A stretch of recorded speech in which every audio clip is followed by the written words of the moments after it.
আমিও কিশোরী সেদিনও হাতে একখানা ছাতা নিয়ে সোজা ঠাকুরমশাইয়ের ভিটের দিকে রওনা হয়ে গেলাম। ভেবেছিলাম সময়ের মধ্যেই পৌঁছে যাব হয়তো, কিন্তু কলকাতার শহরের রাস্তাঘাটের অবস্থা দেখে একেবারে নাজেহাল হয়ে গিয়েছিল। চারিদিকে কেবল জল আর জল। বর্ষার প্রভাবটা সেবারে কলকাতাকে অনেকটাই ঢেকে ফেলেছিল। এই প্রভাব মুক্ত হওয়ার ক্ষেত্রে আরও অনেকটা সময়ই অবশিষ্ট ছিল। তারপরে সেটি ছিল আবার কালী পুজোর সময়। কালী পুজোর সময় বৃষ্টি, ভাবতে পারে? কিন্তু সত্যি সেবারে এমনটাই ঘটেছিল। দুর্গাপুজোর অন্তে নভেম্বর শুরুর সাথে সাথেই কালী পুজোর তোড়জোড় শুরু হয়ে যায়। সেই সময় এমন পরিস্থিতি দেখে সত্যি মনটা বেজায় ভারাক্রান্ত হয়ে উঠেছিল।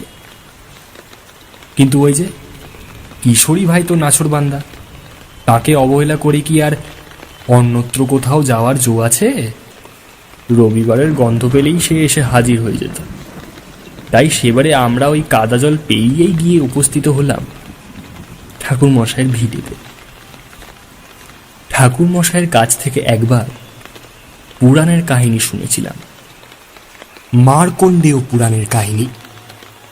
সেবারে তিনি শিব ঠাকুরের বিষয়ে অনেক কথাই আমাদেরকে জানিয়েছিলেন। এবারে চেয়েছিলাম মায়ের কথা শুনতে, মানে মা কালীর কথা। মা কালীর বিষয়ে বাঙালিদের কৌতূহলের কি আর শেষ আছে বলুন দেখি? দেবী কখন আবির্ভূত হয়েছিলেন? ব্রহ্মা, বিষ্ণু ও শিব যে জগৎমাতৃকা অর্থাৎ মহামায়ার আরাধনা করে থাকেন, তিনি প্রকৃতপক্ষে কালী কিনা, নাকি এটি কেবল দেবীর এক অবচেতন রূপ মাত্র? এসব বিষয়ে ঠাকুরমশাই আমাদেরকে পূর্বে বেশ কিছু কথা জানিয়েছিলেন। তবে সেবারে ওনার কাছ থেকে তন্ত্রের ওই গুহ্য প্রক্রিয়া সম্পর্কে জানবার আরও অধিক ইচ্ছে প্রকাশ করেছিলাম বই কি। তাই আমরা দুজনেই মঠ লেনের রাস্তা ধরে গিয়ে পৌঁছলাম ঠাকুরমশাইয়ের দাড়ি। সঙ্গে ছিল পাসিং শো আর সেই সঙ্গে তেলে ভাজার প্যাকেট। ওটি যে একেবারে বাধ্যতামূলক ছিল। ওটিকে বাদ দিয়ে কি আর ঠাকুরমশাইয়ের ভিটেতে প্রবেশ করা সম্ভব ছিল? একেবারেই নয়। আমি হাঁক দিলাম, আরে ও চারি, আছো নাকি? এই দেখো আমরা যে এসে পড়েছি। চারি আমার গলার আওয়াজ শুনতে পেয়েই তৎক্ষণাৎ এসে একেবারে হাজির হয়ে গেল। সে বলল, কাকাবাবু, আপনারা এসে পড়েছেন? ইস, আজকে সকাল থেকে যা অবস্থা, আবহাওয়ার কোনো ঠিক ঠিকানাই নেই। কি যে করি, সকালে বাজারটাও যেতে পারিনি। গলা জলে কিভাবে নামবো? আমি চারির কথা শুনে এক প্রকার হেসেই ফেললাম। বললাম, আমাদেরও এক প্রকার সেই রকমই অবস্থা চারি, তবুও গল্প শুনতে চলে এলাম আর কি। নাও এবারে এগুলো ধরো দেখি, তাহলে আমাদেরও একটু হাত ফাঁকা হতে পারে, আমরা ভিতরে ঢুকতে পারি। চারি আমাদের হাতের থেকে পাসিং শো আর তেলে ভাজার প্যাকেটটা নিয়ে নিল। এরপরে আমাদের বলল, আপনারা ভিতরে গিয়ে বসুন। বর্ষণ মুখর দিন হলেও কিন্তু গল্প শোনার পক্ষে যথেষ্ট উপযোগী বলতে পারো। কাজেই আমি তোমাদের জন্য গরম চা আর মুড়ি মাখা নিয়ে এক্ষুনি আসছি। এরপর একসাথে বসে বাবার কাছে গল্প শোনা যাবে। আগের দিন শুনছিলাম তোমরা নাকি মা কালীর উপরে বাবাকে কি একটা কাহিনী শোনাতে বলেছ। কিশোরী বলে উঠল, হ্যাঁ, সে তো আমরা ওনাকে কত সময় কত কথাই বলে থাকি, কিন্তু উনি কি আমাদের সেই যোগ্য বলে মনে করেন যে এই সমস্ত বিষয়ে গল্প শোনাবেন? মনে করেন না বলেই তো এত সমস্যা। এছাড়া তন্ত্রমন্ত্রের বিষয়ে কিছু জানতে পারাটাও তো বেশ কঠিন। তাই এই কাজ এত সহজে ওনাকে জোর করতেও পারবো না। চারি বলল, হ্যাঁ, আমিও তো বাবার কাছে অনেক কিছুই জানতে চেয়েছিলাম, কিন্তু তোমাদেরকেও যা বলেছেন আমাকেও অনেকটা তাই বলেছেন। তাই আমিও আর এসবের বিষয়ে কিছু জিজ্ঞাসাবাদ করিনি। সবসময় তো ওই পুঁথিগুলোর মধ্যে মুখ গুঁজে পড়ে থাকেন। কি যে ভাবেন ঈশ্বরই জানেন। যাক কাকাবাবু, আপনারা ঘরে গিয়ে বসুন, আমি আসছি। চারি আমাদেরকে ওখানে কথাগুলি বলে চলে গেল। এরপরে আমিও কিশোরী ঠাকুর মশাইয়ের ঘরে গিয়ে বসলাম। দেখলাম উনি একটি পুঁথি নিয়ে জানলার সামনে দাঁড়িয়ে রয়েছেন। এক আধবার সেদিকে তাকিয়ে কী সব বিড়বিড় করছেন, তারপরে আবারও ওই পুঁথির ভিতরে মুখ গুঁজে কী সব আউড়ে চলেছেন। এসবের হদিশ পাওয়া ছিল বড় ভার। তবে বরাবরের মতন উনি আমাদের উপস্থিতির বিষয়টি ঠিকই টের পেয়ে গিয়েছিলেন। উনি আমাদেরকে উদ্দেশ্য করে বললেন, কি ভায়া, তোমাদের পায়ের শব্দ না পেলেও আমি ঠিকই বুঝেছি তোমরা এসেছো। আর কেন এসেছো সেটাও জানি।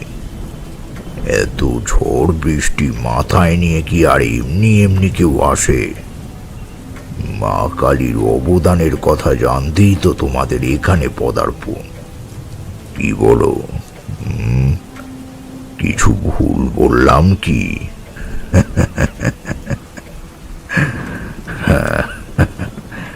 বেশ বেশ, আজকে আমিও মানসিকভাবে প্রস্তুতি নিয়েই রেখেছি। এক বিশেষ কাহিনীর কথা আমি তোমাদেরকে জানাবো। এই কাহিনী বলতে পারো বাস্তবের সাথে কল্পনার মেলবন্ধন ঘটিয়েছিল। তোমরা তো জানোই, সাধনার কাজে আমাকে অনেক জায়গাতেই ঘুরে বেড়াতে হয়েছিল। সেসবের ক্ষেত্রে আমাকে অনেক তীর্থক্ষেত্রেও ভ্রমণ করতে হয়েছিল। এই সকল তীর্থক্ষেত্র কোনো সাধারণ তীর্থক্ষেত্র ছিল না। এমনও অনেক স্থান রয়েছে যেখানে দেবী শক্তির প্রভাব বিদ্যমান রয়েছে, কিন্তু সে বিষয়ে আমরা কেউই জানি না। গুহ্য বিদ্যার প্রভাবকে এই পৃথিবীর বুকে প্রতিস্থাপিত করবার উদ্দেশ্যেই দেবীর এই আত্মগোপন করে থাকা। কিন্তু সাধকের চোখকে উনি ফাঁকি দেন না। যে সাধক ওনাকে মন থেকে আহ্বান করেন, উনি তাকে ঠিকই স্মরণ দেন। আমারও তেমন সৌভাগ্যই হয়েছিল বলতে পারো। আজকে তোমাদেরকে সেই কাহিনীর কথাই জানাবো, তবে এর সাথেও জড়িয়ে থাকবে এক ইতিহাস। একটি স্থানের ইতিহাস ও তার মাহাত্ম্য বর্ণনার মধ্যে দিয়ে কালী শক্তির প্রকৃত প্রভাব প্রতীয়মান হবে। তাহলে মন দিয়ে শুনতে থাকো মন খারাপের এই উপাখ্যানটিকে। ঠাকুরমশাই গল্পটি বলতে শুরু করলেন। ততক্ষণে চারিও গরম গরম চা আর মুড়ি মাখা নিয়ে এসে হাজির হয়ে গিয়েছিল। সেটিকে নাগালে পেতেই আর কি, ক্ষণিকের অপেক্ষাও সম্ভব ছিল না। তাড়াতাড়ি বাটিতে হাত ঢুকিয়ে তুলে নিলাম কিছুটা। কিশোরীও বিভোর হয়েই ঠাকুরমশাইয়ের কথা শুনতে শুরু করলো। আমরা তিনজনেই তার হাত ধরে গল্পের গভীরে প্রবেশ করলাম। উনি বলতে শুরু করলেন, এই ভারত ভূমির নানান স্থানে পার্বত্য অঞ্চলের অবস্থান বিদ্যমান। তবে এই সকল পার্বত্য অঞ্চলের মধ্যে অনেক জায়গাতেই গ্রাম গড়ে উঠতেও দেখা গিয়েছে। গ্রাম্য প্রভাবকে বিদ্যমান করবার ক্ষেত্রে গ্রামবাসীদের একটা উল্লেখযোগ্য ভূমিকা রয়েছে। এই ভূমিকা বেশ প্রাধান্যদায়ক। এখন বিষয় হচ্ছে, এমনই একটি গ্রামের সন্ধান আমি পেলাম কিভাবে। গ্রামের সন্ধান যে আমি পেয়েছিলাম তা নয়, পেয়েছিলাম গ্রামবাসীদের অনুগত্যের প্রভাবে। কারণ ওনারাই আমার কাছে ছুটে এসেছিলেন। নিজেদের আর্জি নিয়ে তারা আমার কাছে এসে পৌঁছলেন। তবে এ প্রসঙ্গে বলা বাহুল্য, তখন আমি হিমালয়ের পাদদেশের একটি স্থানে অবস্থান করছিলাম। সাধনার কাজকে ত্বরান্বিত করতেই আমাকে সেখানে যেতে হয়েছিল। গ্রামবাসীরা হঠাৎ আমার খোঁজ পেলেন কিভাবে সেটা জানতে চাইতে ওদের মধ্যে থেকেই একজন আমাকে সবটা খুলে বলেছিল। ওনার নাম ছিল বাচস্পতি। আমি তাকে জিজ্ঞাসা করলাম,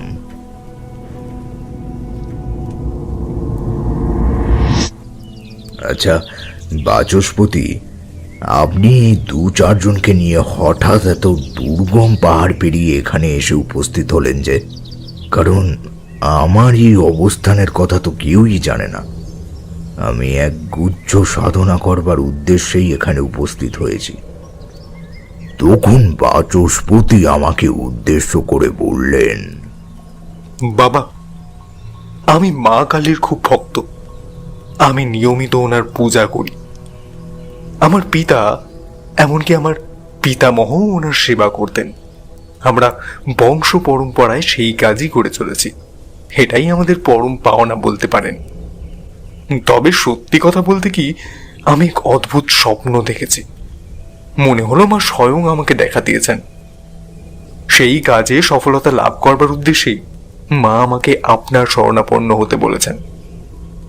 এইভাবেই আমাদের এই পথ পেরোনো।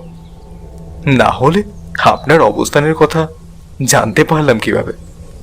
আপনি যে হিমালয়ের পাদদেশে এই গুহায় বসে সাধনা করছেন, সেটির বিষয়ে মাই আমাদেরকে জানিয়েছিলেন।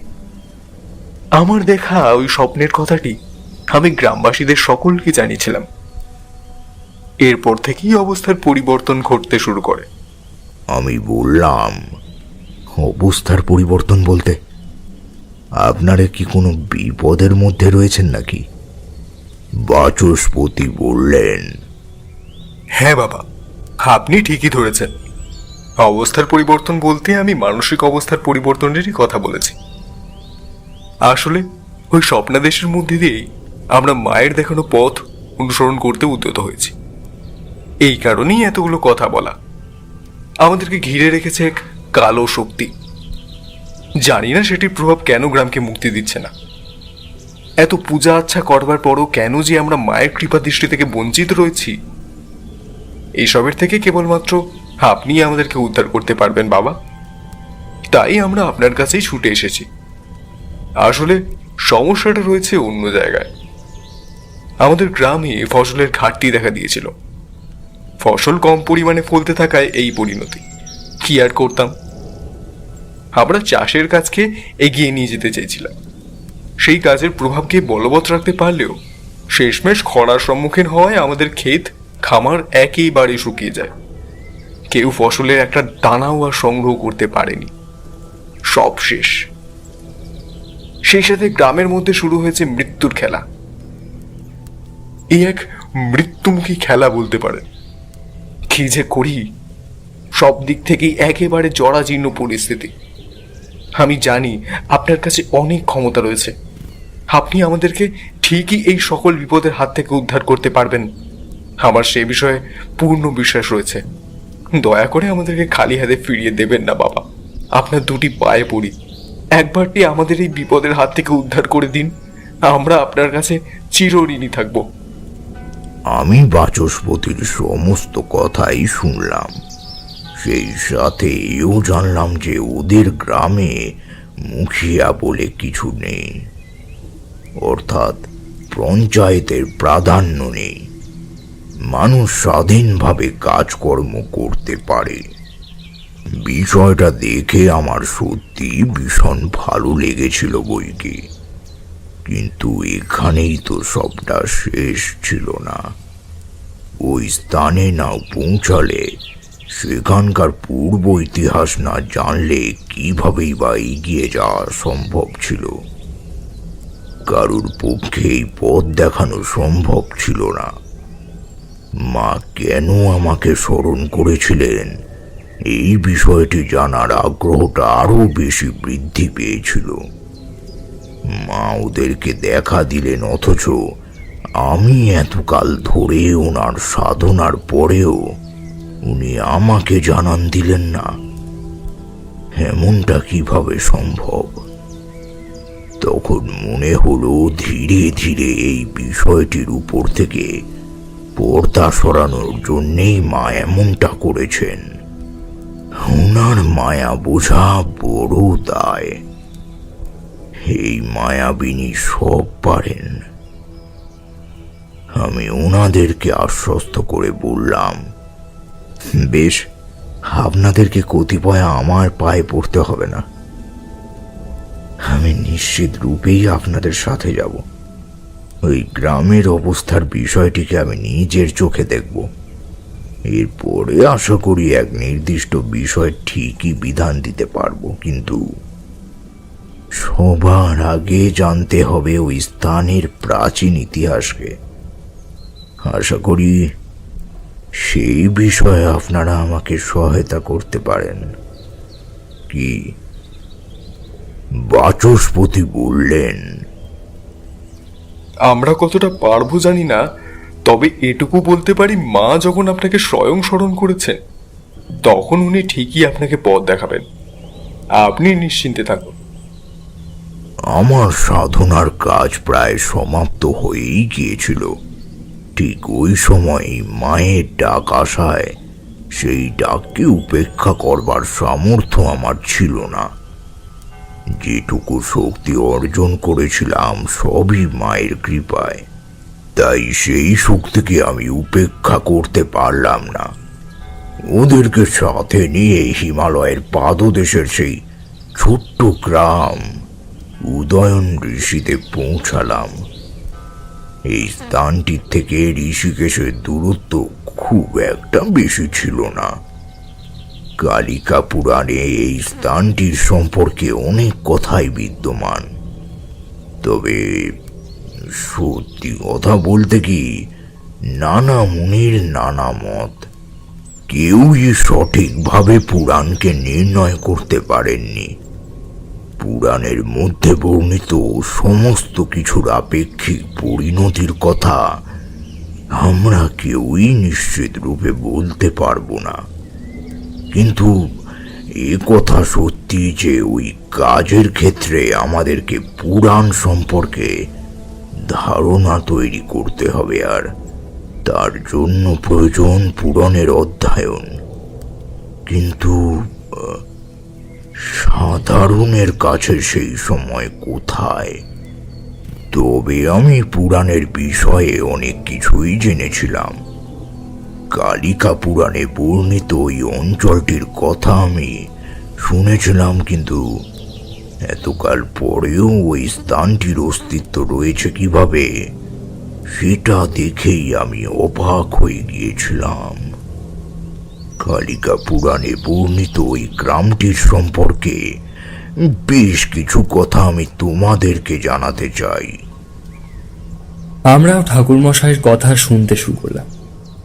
উনি কালিকা পুরাণের বিষয়ে বেশ কিছু কথা বলতে থাকলেন। সত্যি সেগুলি ছিল একেবারেই অন্যরকম। আমরা এই বিষয়ে পূর্বে কোনো কিছুই জানতে পারিনি। উনি বললেন, কালিকা পুরাণে এমনটা বর্ণিত রয়েছে যে মা কালী নিজের রূপ ধারণ করবার পরে তিনি যে সকল অঞ্চলের উপর দিয়ে অতিক্রম করেছিলেন সেই স্থানগুলি একেবারে ভস্মীভূত হয়ে গিয়েছিল। ওই স্থানগুলির আর পরবর্তীতে কোনো অস্তিত্ব ছিল না। প্রলয়ের সূচনা হয়েছিল এইভাবেই। তবে এই বিশেষ গ্রামটিতে এসে দেবী নিজের বেশ কিছুটা চুল ছিঁড়ে এই স্থানে ফেলেছিলেন। দেবীর কেশ রাশি থেকে জন্ম নিয়েছিল চামুন্ডা। দেবী একা যখন রাক্ষস কুলের সমাপ্তি ঘটাতে পারছিলেন না, তখন তিনি এই কাজ করতে বাধ্য হয়েছিলেন। কিন্তু দেবীর কোপ থেকে রক্ষা পাওয়ার জন্য রাক্ষস কুলের বেশ কিছু দানব এই ভূমির অন্দরেই প্রবেশ করে যায়। দেবী তখন জ্ঞান শূন্যের মতন রাক্ষসদের শিরোচ্ছেদে মত্ত হয়ে উঠেছিলেন। তাই তিনি তার অলক্ষ্যে চলতে থাকা ওই পাপক্রিয়ার প্রভাবকে হ্রাস করতে পারেননি। যারা দেবীর প্রভাবকে ক্ষীণ প্রমাণ করে এই ভূমির অন্দরে লুকিয়ে পড়েছিলেন, সেই সকল রাক্ষসেরাই পরবর্তীতে এই ভূমির উপরে নিজেদের ক্ষমতা প্রতিষ্ঠিত করেছিলেন। পরবর্তীতে বেশ কিছু রাজন্যবর্গ ভারতবর্ষের পুণ্যভূমিতে পদার্পণ করবার পরে মা কালী তাদের স্বপ্নাদেশ দেন। এই স্থানে মায়ের মন্দির নির্মাণের জন্য তিনি তাদেরকে এই স্বপ্নাদেশ দিয়েছিলেন, কিন্তু তারা এই ভূমিতে এসে মায়ের মন্দির নির্মাণের কাজ সমাপ্তির পূর্বেই গায়েব হয়ে যান। এই কারণে এই গ্রামটিকে অভিশপ্ত আখ্যায়িত করে দেয়া হয়েছিল। এই গ্রাম থেকে একে একে মানুষ গায়েব হয়ে যেতে থাকেন। এর প্রকৃত কারণ কি ছিল সেটির কথা কোথাও বর্ণিত নেই। এখন এই গ্রামে মানুষের বাস রয়েছে দেখে আমি এক প্রকার চমকেই উঠেছিলাম, কিন্তু এই রাক্ষসদেরকে দমন করতে পারা আমার মতন সাধারণ সাধুর পক্ষে কি সম্ভব ছিল? এই বিষয়টি ওই মুহূর্তে আমিও ধারণা করতে পারিনি, কিন্তু মা কালী যখন নিজেই প্রতিরোধক শক্তি হিসাবে আত্মপ্রকাশ করেন, তখন তার ক্ষমতাকে বা প্রভাবকে ক্ষীণ প্রমাণ করবার আমরা কে? আমি জিজ্ঞাসা করলাম, এরপরে কি ঘটেছিল ঠাকুরমশাই? ওই গ্রামে গিয়ে কি আপনি মা কালীর দেখা পেয়েছিলেন? আপনার মুখে তো ওই অঞ্চলের চমৎকারী প্রভাবের কথা জানলাম, কিন্তু সত্যি কি ওখানে আপনার প্রয়োজন ছিল? কারণ মা তো স্বয়ম্ভূ, সেখানে আপনাকে দিয়ে কোনো কাজ করানোর তো প্রয়োজন ছিল না বলেই মনে হয়। কিন্তু এরপরেও তো অনেক রহস্যই রয়ে যায় ঠাকুরমশাই, তাই বাদ বাকিটা আপনার মুখেই শুনতে চাই আমি। ঠাকুরমশাই শুনলেন, তারপরে বললেন, তুমি ঠিকই বলেছ বিভূতি। মা না চাইলে গাছের একটি পাতাও নড়ে না। তবে সেখানে একটি বিষয় ছিল যেটির দরুন আমাকে উনি স্মরণ করেছিলেন। ওই যে বললাম, তন্ত্র এক গুচ্ছ প্রক্রিয়া, সেটির প্রভাবকে বিদ্যমান রাখা যায় যুগ যুগান্তর ধরে। কেউ এই প্রভাবকে খণ্ডন করতে পারে না। ঈশ্বর নিজেও জেনে রেখো সময়ের দাস। নির্ধারিত সময়ের পূর্বে তিনি কোনোভাবেই এই বিষয়টিকে খণ্ডন করতে পারতেন না। তাই এতকাল পরে, এত যুগের পরে উনি আমাকে ডেকে পাঠিয়েছিলেন। এই গ্রামে পৌঁছানোর পরেই বাচস্পতি আমাকে উদ্দেশ্য করে বললেন,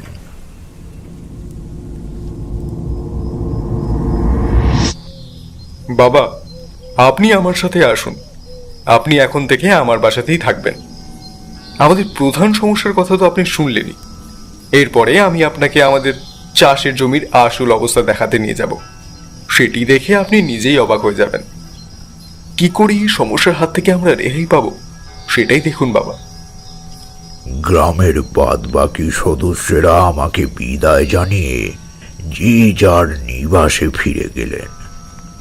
আমার ওই গ্রামে পৌঁছাতে পৌঁছাতে সন্ধে ঘনিয়ে এসেছিল। এছাড়াও পার্বত্য অঞ্চলে মাঝে মধ্যেই আবহাওয়ার তারতম্য পরিলক্ষিত হতেই থাকত। সেই কারণেই আমরা ওখানে অপেক্ষা করতে পারলাম না। আমিও বাচস্পতির সাথেই তার গৃহের উদ্দেশ্যে রওনা হয়ে গেলাম। পথে যেতে যেতে দেখতে পেলাম গ্রামের অবস্থা একেবারেই ঠিক নেই। দূরে একটি মন্দির নজরে আসতে আমি বাচস্পতিকে উদ্দেশ্য করে বললাম, ওই যে দূরে দূরে মন্দিরটি দেখতে পাওয়া যাচ্ছে, ওটি কি তাহলে মায়ের মন্দির? আমার প্রশ্ন শুনে বাচস্পতি আমাকে উদ্দেশ্য করে বলল, পূর্বের গাঁয়ে কোনো মন্দির ছিল না। আমরাই মায়ের ওই মন্দিরটি নির্মাণ করেছিলাম। আসলে বহুকাল পূর্বে এই গায়ের অন্দরে একটি স্থানের মায়ের একটি শিলা পাওয়া গিয়েছিল। সেটিকে পছসম প্রান্তের একটি গাছের তলদেশে পাওয়া যায়। সে শিলাটির গাত্রে মা কালীর মূর্তি অঙ্কিত ছিল। সেটিকেই সকল মায়ের মূর্তি ভেবে পূজা করতে থাকেন। এতকাল সেটি ওই গাছের তলাতেই পূজা পেয়ে আসছিল, কিন্তু এর পরে বিষয়টি আমাদের নজরে পড়ায় আমরা মাকে ওখানে পূজা পেতে দিইনি। সেটিকে সঙ্গে করে নিয়ে এসে এখানে মায়ের মন্দির নির্মাণ করে তাতেই প্রতিষ্ঠিত করেছিলাম। তবে ওই জায়গাটি মানে যেখানে মায়ের শিলা পাওয়া গিয়েছিল, সেখান থেকে এটি তুলে আনবার পর থেকে গ্রামে নানান রকমের অঘটন ঘটতে শুরু করে। মনে হচ্ছিল ওই জায়গাটিকে মায়ের মূর্তির সাহায্যে বন্ধন করে রাখা হয়েছিল। অশুভ শক্তির প্রভাবকে খণ্ডন করবার উদ্দেশ্যেই মা ওখানে বিরাজমান ছিলেন। কিন্তু ওই জায়গাটির সাথে আমাদের ধারণার সম্পর্ক কোথায় সেটাই আন্দাজ করতে পারছি না। আমি বাচস্পতির কথাগুলি শুনতে শুনতে ওর বাসায় এসে পৌঁছলাম। ওই স্থানটি দেখবার জন্যে ওর কাছে অনুরোধ জানাতে সে বলল, আমি আপনাকে এমনি সেখানে নিয়ে যেতাম, আপনি না বললেও যেতাম ঠিকই। বাবা, আপনি এসব নিয়ে এত দুশ্চিন্তা করবেন না। আজকের রাতটা আপনি বরং বিশ্রাম নিন। আমার স্ত্রী কমলা আপনার রাতের আহারের বন্দোবস্ত করেই রেখেছে। এবার আপনি হাত মুখ ধুয়ে নিন। এরপরেই দেখলাম কমলা এসে হাজির হলো। সে আমাকে বলল, হ্যাঁ বাবা, আমি রাতের আহারের সব বন্দোবস্ত করে দিয়েছি। আপনি বাইরে রাখা জল দিয়ে বরং হাত মুখটা ধুয়ে নিন। এরপর আপনি বিশ্রাম করুন। আশা করি আপনার আশীর্বাদে এবারে সবকিছুই স্বাভাবিক হয়ে যাবে। আমি কমলাকে মিথ্যা প্রশ্রয় দেওয়ার মতন অপরাধ করতে চাইলাম না। আসলে ওই সময় পরিস্থিতি একেবারেই আমার হাতে ছিল না। নিজের সবটা না বুঝে ওই বিষয়ে কোনো সিদ্ধান্তে উপনীত হওয়াও একেবারেই সম্ভব ছিল না বললেই চলে। ফলে চুপচাপ কাজ সেরে রাতের আহার সম্পূর্ণ করে শুয়ে পড়লাম। হঠাৎ প্রকৃতি বিরূপ আকার ধারণ করল। রাতের বেলা জোরে জোরে বাজ পড়ার শব্দে ঘুমটা হঠাৎ ভেঙে গেল। আমি একেবারে তড়বড়িয়ে উঠে বসে পড়লাম। এদিকে ওদিকে তাকিয়ে দেখলাম সবকিছুই একেবারে স্বাভাবিক রয়েছে। এমন সময় মনে হলো কেউ যেন আমার নাম ধরে ডাকছে। এক অস্ফুট সুর কানে আসতে শুরু করলো, তারানাথ, তারানাথ, এদিকে এসো। তারানাথ, আমি তোমাকে স্মরণ করছি। আমি সেই ডাককে অবহেলিতের দৃষ্টিতে উপেক্ষা করতে পারলাম না। তবে বাড়ির বাইরে বেরোনোর পূর্বে বাচস্পতির বলা কথাগুলিও মনে পড়ে গেল। কোনো ক্ষতিকারক শক্তি আমাকে নিজের দিকে আকর্ষিত করছে কিনা সেটাও আন্দাজ করতে পারলাম না। এরপরে ভাবলাম, আমি যদি নিজেই সাধনার কাজে লীন থেকে যদি এই বিষয়গুলিকে ভয় পেয়ে পিছিয়ে আসি, তাহলে জনকল্যাণের কাজ সম্পন্ন হবে কিভাবে? কিভাবে আমি জনসাধারণকে রক্ষা করব? না, এত সহজে বিষয়গুলিকে উপেক্ষা করলে চলবে না। হতেও তো পারে মা আমাকে স্মরণ করছেন, এই ভেবেই আমি বাড়ির বাইরে বেরিয়ে পড়লাম। দেখলাম আকাশটা অমন ভাবেই গর্জে চলেছে। ক্ষণিকের ব্যবধানেই যে বর্ষণ শুরু হবে সেটাও আন্দাজ করতে পারলাম। এমন সময় দেখলাম লাল রঙের বেনারসি শাড়ি পরিহিত, গয়নায় আচ্ছাদিত একটি নারী মূর্তি আমাকে আবাহন করছে। আমাকে তাকে অনুসরণ করতে বলছে। ওই নারী মূর্তির চারিপাশে বিরাজিত মেঘের শাড়ি দেখে আমি চমকে উঠলাম। মেঘের শাড়ি একজন রমণীকে ঘিরে বিরাজ করতে পারে কিভাবে? এটি সব থেকে বেশি পরিমাণে আমাকে অবাক করেছিল। আমি অবচেতনের মতন ওই মূর্তিকে অনুসরণ করতে শুরু করলাম। এগিয়ে যেতে থাকলাম তার দিকে। দেখলাম সেই ধোঁয়াচ্ছন্ন শরীরটা একটি স্থানে এসে সামনের বড় গাছটির মধ্যে বিলীন হয়ে গেল। এরপরে কেবল একটা কণ্ঠস্বর ভেসে আসতে শুনলাম, তারানাথ, এই গাছটির নিচেই ছিল সেই মূর্তির অধিষ্ঠান, যেটিকে ওরা বর্তমানে ওই মন্দিরে নিয়ে গিয়ে প্রতিস্থাপিত করেছে। মহামাতৃকার শক্তি সর্বত্রই পরিব্যাপ্ত। তাকে কোনো নির্দিষ্ট স্থানে ধরে রাখা সম্ভব নয়, কিন্তু ওই মূর্খের দল সেটির গুরুত্ব বোঝেনি। এই স্থানে আমি বিরাজিতা ছিলাম, আছি ও থাকব। তবে সবই ভবিতব্য। আমি উগ্রমূর্তি ধারণকালে যখন রণরঙ্গিনীর বেশে একের পর এক অসুরকে খাঁড়ার ঘায়ে বিনষ্ট করতে করতে এগিয়ে যাচ্ছিলাম, সেই সময় অসুর কুলের দুই অসুর নিপাত ও সপাত এই স্থানটিকে লুকোনোর জন্য বেছে নেয়। আমি সেদিকে খেয়াল না করায় এই অভিসম্পাত ঘটে। আমি কেবল অগ্রে এগোনোর তৎপরতায় পশ্চাতে ঘটে যাওয়া বিষয়গুলি এড়িয়ে যেতেই বাধ্য হয়েছিলাম। কিন্তু দেবাদিদেব এই স্থলটির সমস্ত অপবিত্র শক্তিকে নাশ করবার জন্যে আমার বাল্যরূপের মহিমাকে একটি পাথরের শিলার মধ্যে বিস্তার ঘটিয়ে আমাকে একই স্থলে পুনঃপ্রতিষ্ঠিত করেছিলেন। নিপাত ও সপাত এই স্থলে পাতালে অবস্থান করায় তারা যাতে কোনো দিনও মর্তলোকের মাটি স্পর্শ করতে না পারে, তাই আমি তাদের বাধাপ্রাপক শক্তি হিসাবে আমার মূর্তিটি এই স্থলে প্রতিষ্ঠিত করতে মহাদেবকে জানিয়েছিলাম। মহাদেব স্বয়ং এই মূর্তিটি প্রতিস্থাপন করেন। সেই থেকেই আমি এই ভূতলে বিরাজিতা। গ্রামবাসীরা অবুঝতার বশেই আমাকে এই স্থান থেকে সরিয়ে নিয়ে গেছে। এর ফলে ওই নিপাত ও সপাত নিজেদের শক্তি ফিরে পেয়েছে, আর এখন তারা এই গ্রামের উপরে নিজেদের ক্ষমতার বিস্তার ঘটাতে একের পর এক গ্রামবাসীর হত্যা করে চলেছে। এই হতাহতের সমাপ্তি ঘটতে পারে তখনই যখন কেউ আমাকে এই স্থানে বিধি মেনে পুনঃপ্রতিষ্ঠিত করবে। এই কাজ কোনো সাধারণের কাজ নয়, তাই গ্রামের কাউকেই আমি স্বপ্নাদেশ দিইনি, দিয়েছিলাম কেবল বাচস্পতিকে। তবে তোর সন্ধান আমি তাকে দিয়েছিলাম। তুই আমার একনিষ্ঠ ভক্ত তারানাথ, তুই এই কাজ করবি। আমি বললাম, হে ভবানী, আপনার আদেশ শিরোধার্য, কিন্তু মা, এই স্থল যে অপবিত্র শক্তিতে ভরে গিয়েছে।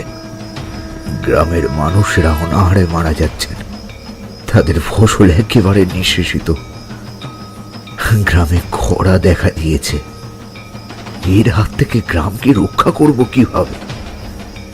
দেবী পুনরায় বলে উঠলেন, এর হাত থেকেও গ্রামকে তোকেই উদ্ধার করতে হবে তারানাথ। গ্রামের যে জমিতে ফসল ফলত, সেই জমিতে অসুরেরা তাদের কালো শক্তির বীজ বপন করেছে। ফলে সমস্ত অশুভ শক্তি এখন ওই জমির উপরে প্রভাব বিস্তার করেছে। এর শিকড় পাতাল পর্যন্ত অগ্রসর হয়েছে। এর হাত থেকে নিস্তার পেতে হলে ওই জমির শুদ্ধিকরণের প্রয়োজন।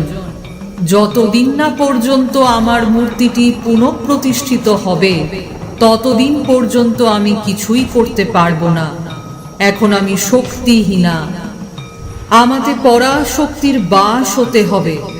মহামায়া প্রবেশ করবেন আমাতে, তবেই আমার শক্তি পুনঃ জাগরিত হবে। যা তারানাথ, ওই মন্দিরে যা। এই নে মন্ত্রপুত জল। এর সাহায্যে তুই ওই আসরিক শক্তিকে প্রতিরোধ করতে পারবি। তথাস্তু। এরপরেই দেবী অন্তর্ধান হয়ে গেলেন। আমি আর কিছুই শুনতে পেলাম না।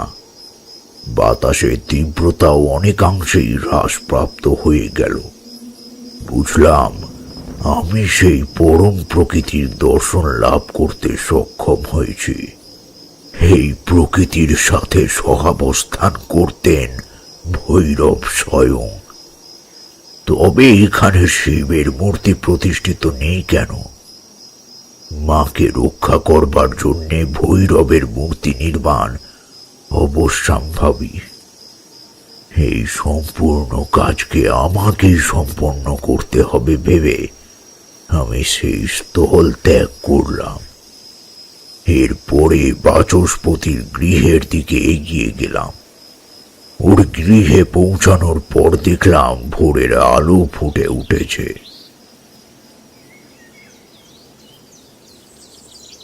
বাচস্পতি ও তার স্ত্রী দরজার সামনে দাঁড়িয়ে দেখে আমি এক প্রকার চমকে উঠলাম।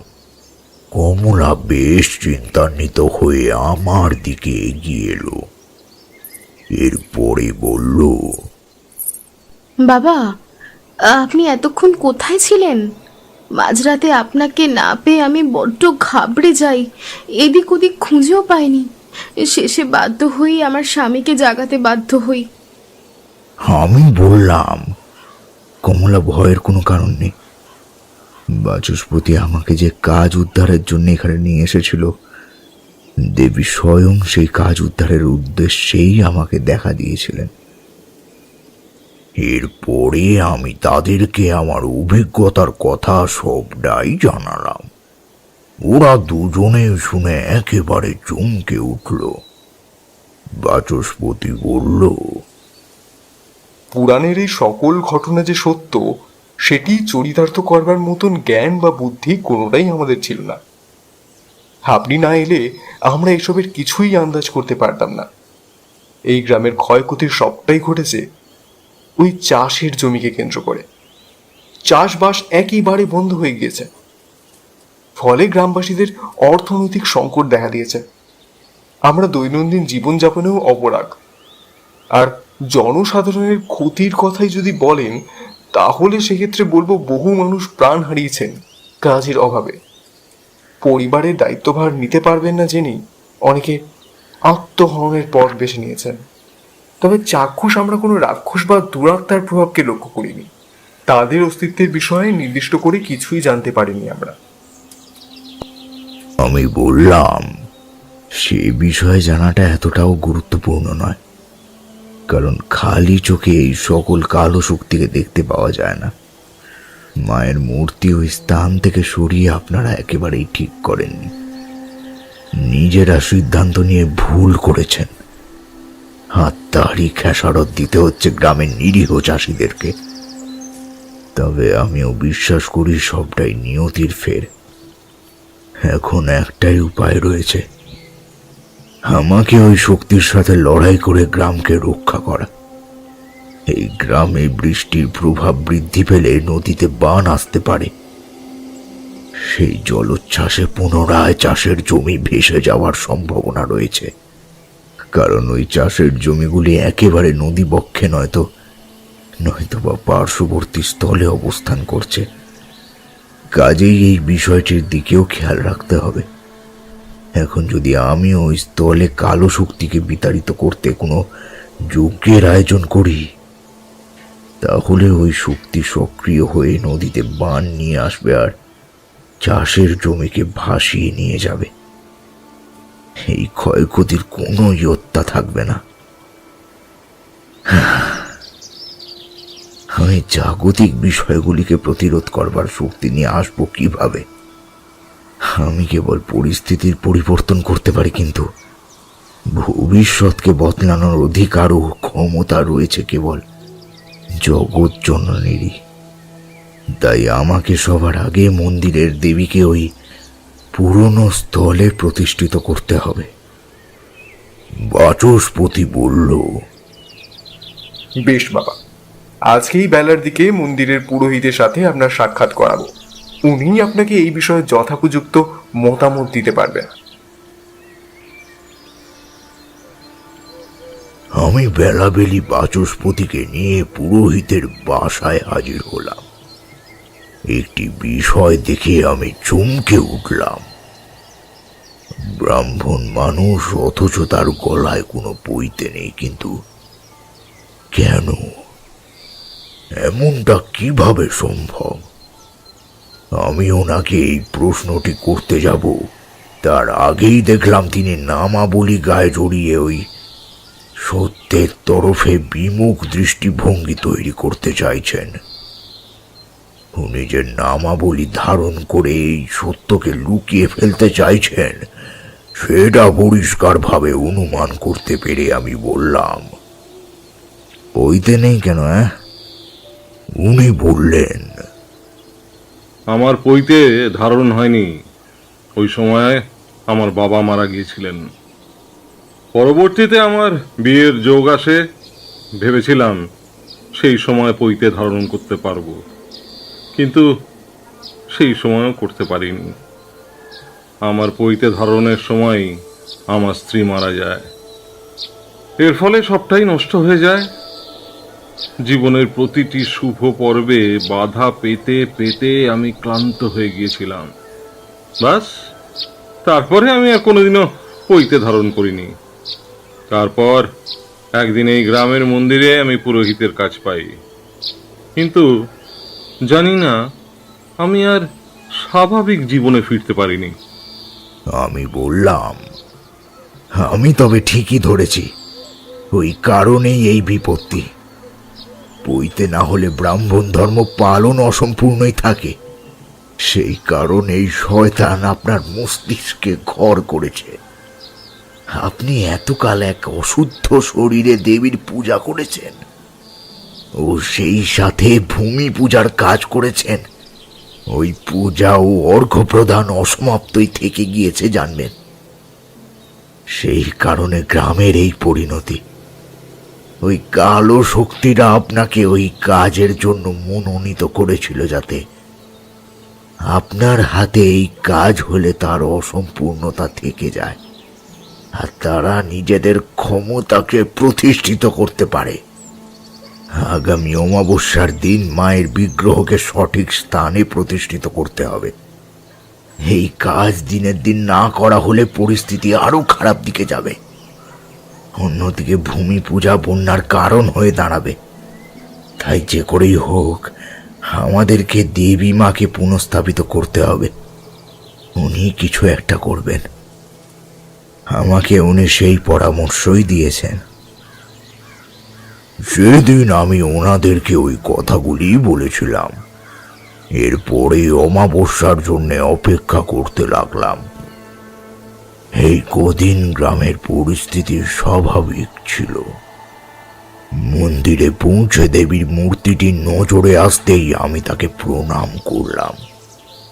শিলাটির দিকে তাকাতেই এক অদ্ভুত শক্তির উপস্থিতি টের পেলাম। বুঝলাম এবারে আমাকে নিজের কাজ করতে হবে।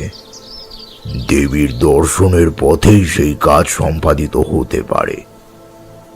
আমি অমাবস্যার পূর্ব মুহূর্ত পর্যন্ত দেবীর পূজার্চনার কাজ সম্পন্ন করলাম।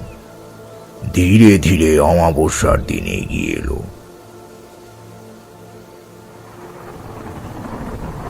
সেদিন দেখলাম সকাল থেকেই বৃষ্টি শুরু হয়েছে। ঝমঝম করে বৃষ্টি পড়ছিল। বুঝলাম ওই কালো শক্তি আমাদেরকে কাজ সম্পাদনের ক্ষেত্রে বাধা প্রদানের উদ্দেশ্যেই এমনটা করেছে। কিন্তু আমি পিছু পা হলাম না, একেবারে হলাম না। কিভাবে এই সমস্যার সমাধান হবে সেটি চিন্তা করতে শুরু করলাম। একটি কাঁসার বাটি মন্দিরের সিঁড়ি তলদেশে মাটি খুঁড়ে পুঁতে দিতেই দেখলাম বৃষ্টির রেশটা অনেকটাই কমে গেছে। গ্রামের লোকেদেরকে ডেকে বললাম, আমাদেরকে দলবদ্ধভাবে দেবীর মূর্তিটি নিয়ে এগিয়ে যেতে হবে। পথে নানান রকমের বাধার সম্মুখীন হতে হবে। যে করেই হোক এই বিপত্তিকে রোধ করতে হবে। একত্রিতভাবে না এগোতে পারলে কিন্তু সমস্যা আরো বাড়বে। কথাটি সকলে মনে রাখবেন। সন্ধ্যের পূর্বেই আমরা সকলে মন্দিরে প্রবেশ করলাম। এরপরে বিধি মেনে দেবী পূজার কাজ শুরু হলো। আরতি করতে লাগলাম। দেবীর মূর্তির সামনে প্রজ্বলিত ধূপ পঞ্চপ্রদীপের আলোয় দেবীর উদ্ভাসিত আভা ঝরে ঝরে পড়ছিল। দেখতে কি অপূর্ব না লাগছিল সেদিন।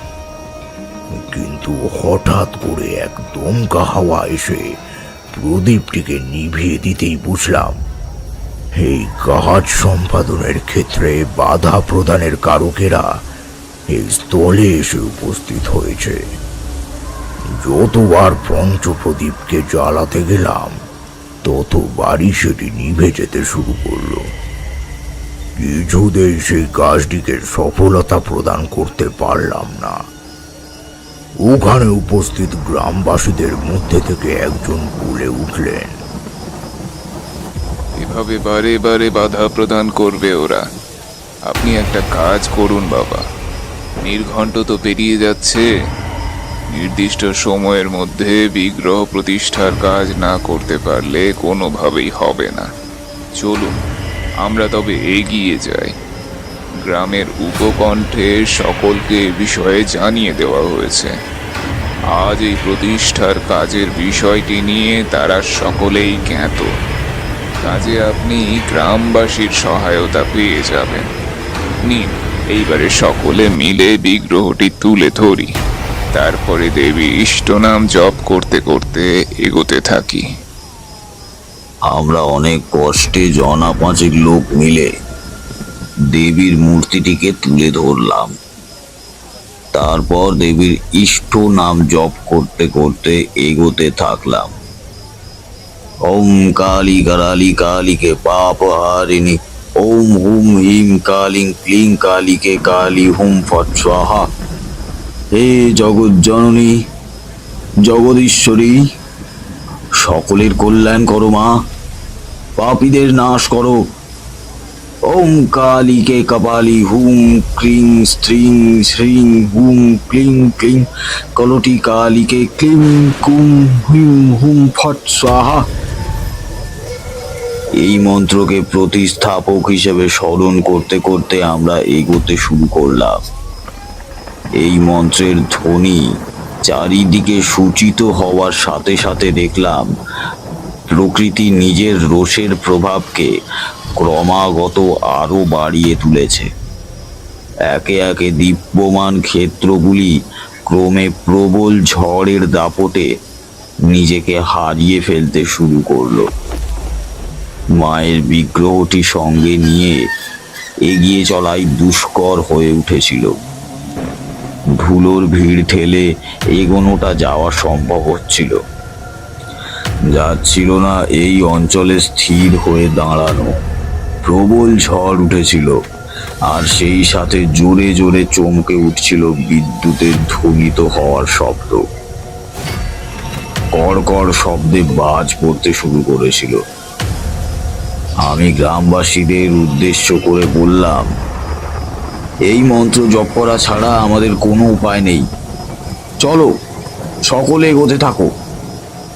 বাচস্পতি বলল, পুরোহিত মশাই কোথায় গেলেন? এতক্ষণ তো আমাদের সাথেই ছিলেন, কই ওনাকে আর দেখছি না যে। বাচস্পতির মুখে এই কথাটি শুনবার সাথে সাথে আমি দেখলাম একটি জায়গায় পুরোহিত মশাইয়ের অঙ্গের কাপড় পরে রয়েছে। ওই গেরুয়া বস্তুটি যেটির সাহায্যে উনি ওনার অঙ্গ ঢেকে রেখেছিলেন সেটিকে উনি কোথাও একটা ফেলে রেখে চলে গিয়েছে। আরেকটি কালো রঙের সুতো পড়ে রয়েছে।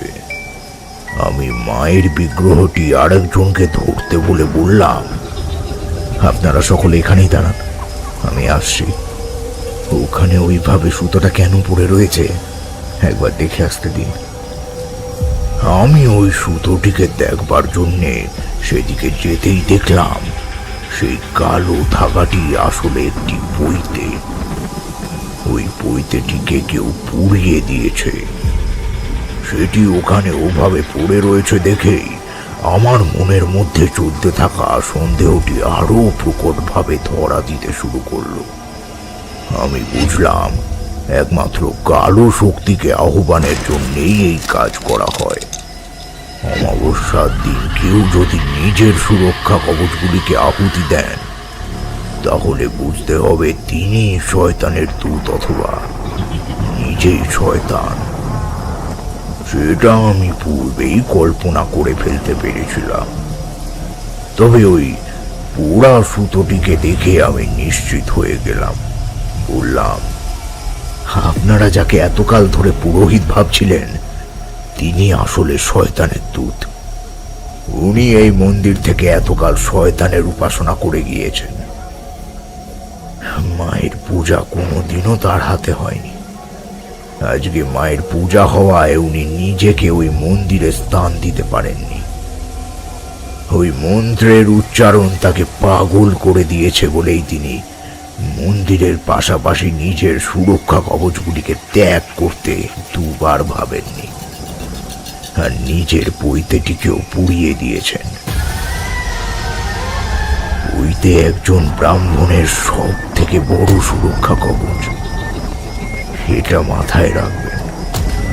কাজেই আমি নিশ্চিত আমরা যেখানে যাচ্ছি সেই ক্ষেত্রের দিকেই এগিয়েছে সে। তাছাড়া পা চালিয়ে আমাদের সেদিকে যেতে হবে, না হলে জানি না আদপেও কাজ সম্পূর্ণ করতে পারবো কিনা। আমরা তাড়াতাড়ি করে এগোতে শুরু করলাম।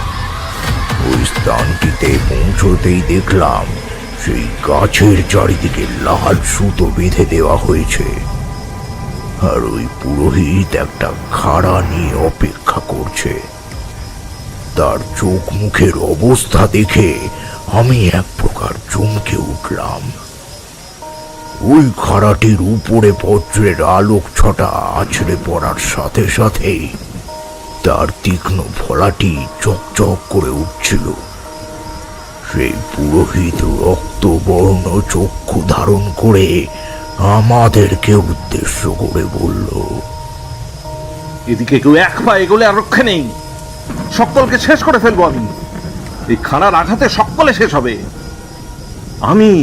আমি চাষের জমিতে কালো শক্তির বীজ বপন করেছিলাম, ফলে সব ফসল বরবাদ হয়ে গিয়েছে। আমি কালা জাদু করে এই জমিতে বৃষ্টির একটি বিন্দুকেও পড়তে দিইনি। এই জমিতে খরা সৃষ্টি হয়েছে। মানুষের অকাল মৃত্যুর কারণও আমি, কারণ আমি শয়তানের পূজারী। কিন্তু এই তারানাথ এসে সবটা শেষ করে দিয়েছে।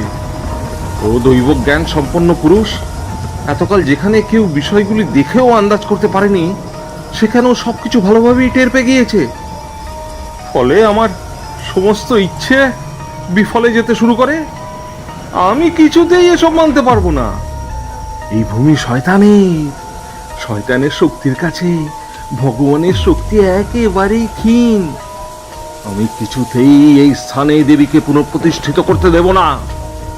আমি গ্রামবাসীদেরকে বিগ্রহটিকে সরাতে বলেছিলাম। আমি পুরোহিতের কথাগুলি শুনবার সাথে সাথেই মা কালীকে স্মরণ করতে শুরু করলাম। হঠাৎ মনে পড়ে গেল মায়ের কথা। উনি আমাকে এক বিশেষ আশীর্বাদী জল দিয়েছিলেন। সেই জল ছড়িয়ে দিলে যে কোনো পাপ সহজেই মুক্ত হয়ে যাবে। আমি সাথে সাথে ওই জল বার করে ছড়িয়ে দিতে লাগলাম, আর জলের বেশ কিছু বিন্দু গিয়ে পুরোহিতের পাপী শরীরকেও স্পর্শ করল। সাথে সাথেই যন্ত্রণায় নুইয়ে পড়ল সেই পুরোহিত। সে নিজের সর্বশক্তি দিয়ে আমাকে পরিহত করবার চেষ্টা করতে শুরু করলো, কিন্তু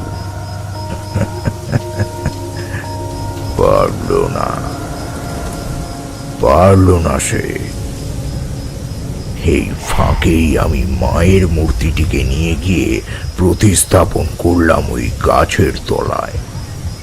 সাথে সাথেই এক প্রখর জ্যোতি প্রবাহিত হতে শুরু করলো। ওই অঞ্চলে স্থিত সমস্ত কালো শক্তিকে যেন সেই জ্যোতি নিজের দিকে আকর্ষিত করতে শুরু করলো। এমন সময় ভেসে এলো আবারও সেই দৈব কণ্ঠ। বালুকাচরণ, তুই এতকাল আমাকে তাচ্ছিল্য করেছিস, আমারই মূর্তির সামনে তুই শয়তানের উপাসনা করেছিস, পবিত্র শক্তিকে আটক করেছিস যাতে আমি পুনঃ মহিমায় বিরাজমান না হতে পারি। কিন্তু সব কিছুর শেষ আছে জানবি। তোরও নিয়তি তোকে অন্ধের মতন পতনের দিকে টানতে থেকেছে, আর তুই ভেবেছিস তুই সব ঠিক কাজ করছিস। কোনো দিনও না। তুই নিজের পাপের শাস্তি ঠিকই পাবি বালুকানাথ। এখন তুই কার শরণাপন্ন হবি?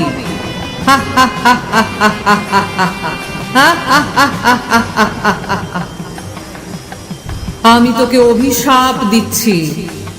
যে হাতে তুই আমারই বিগ্রহের সামনে বসে পাপের পূজা করেছিস, সেই হাত অকেজো হয়ে যাক। তুই সারা জীবনের জন্য পঙ্গু হয়ে থাকবি। আর যে মুখে তুই আমার সামনে বসে ওই পাপের মন্ত্র জপ করেছিস, সেই জিহ্বা খসে পড়ুক।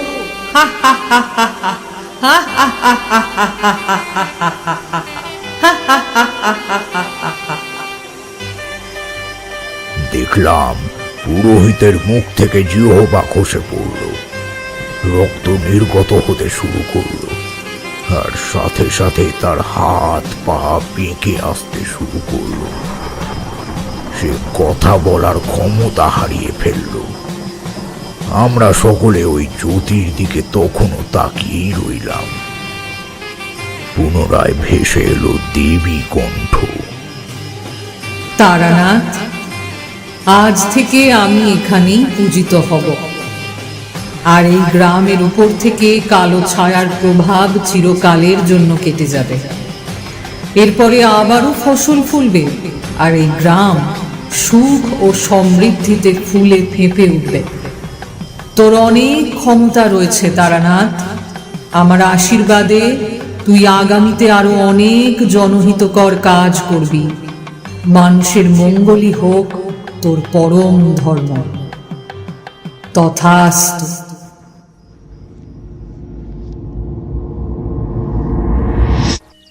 সেদিনের পরে গ্রামের পরিবেশটা একেবারেই বদলে গিয়েছিল। সবকিছু স্বাভাবিক হয়ে গিয়েছিল। আবারও শস্য শ্যামলা গ্রামের ভূমি মানুষের জীবন ধারণের জন্য পরমযুক্ত হয়ে উঠেছিল। মায়ের আশীর্বাদী শক্তির কাছে পরাস্ত হয়েছিল শয়তানি শক্তির রেশ। আমি গ্রামবাসীদেরকে সুস্থ জীবনে ফিরে যেতে সাহায্য করেছিলাম। কথাগুলি বলা শেষ করেই দীর্ঘশ্বাস ফেললেন ঠাকুরমশাই। এরপরে আমাদেরকে উদ্দেশ্য করে বললেন, কি বিভূতি, কি বুঝলে? মায়ের অপার কৃপা দৃষ্টির কথা আন্দাজ করতে পারলে কি? আমিও কিশোরী ঘাড় নাড়লাম। সেদিন ঠাকুরমশাইয়ের মুখে হাসির রেশ ফুটে উঠতে দেখেছিলাম। তবে সন্ধে পেরিয়ে রাত ঘন হয়েছিল। ফোঁটা ফোঁটা বৃষ্টি মাথায় নিয়েই সেদিন বেরিয়ে পড়েছিলাম। পথে আসতে আসতে অনেক জায়গায় ঢাকের শব্দ শুনতে পেয়েছিলাম। দেখলাম প্যান্ডেলে প্যান্ডেলে মা কালীর আরাধনা চলছে। মায়ের মুখটার দিকে তাকিয়ে সেদিন সব দুঃখ ঘুচে গিয়েছিল। জয় মা বলতে বলতে আমিও কিশোরী বাড়ির দিকে এগিয়ে গিয়েছিলাম। বাড়ি পৌঁছতে পৌঁছতে বেশ রাত হয়ে গিয়েছিল। তবে আবারও একটি গল্পের আশায় ব্যাকুল হয়ে অপেক্ষা করছিলাম।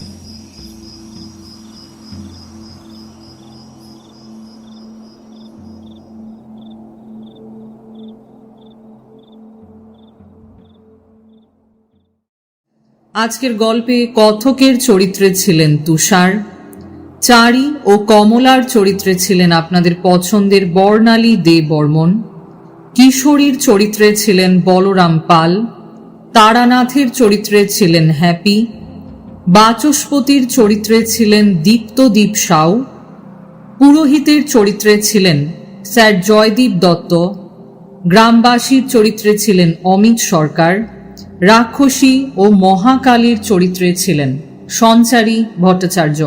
এছাড়াও সূত্রধরের চরিত্রে ছিলাম আমি, সঞ্চারী। আশা করি এরকম কাহিনী আপনারা আরও অনেক বেশি মাত্রায় উপভোগ করতে ইচ্ছুক। এখনো পর্যন্ত যারা সাম্ভাবিকে সাবস্ক্রাইব করে উঠতে পারেননি, তারা আমাদের সাবস্ক্রিপশন বাটনের পাশে থাকা বেল আইকনটিকে প্রেস করে আমাদের চ্যানেলটিকে সাবস্ক্রাইব করতে কিন্তু ভুলবেন না। আসবো আরও অনেক নতুন গল্পের পসরা সাজিয়ে। তারানাথ তান্ত্রিকের ফ্যানফিকশনগুলি আপনাদের মনোগ্রাহী হচ্ছে দেখে আমাদেরও খুব ভালো লাগছে।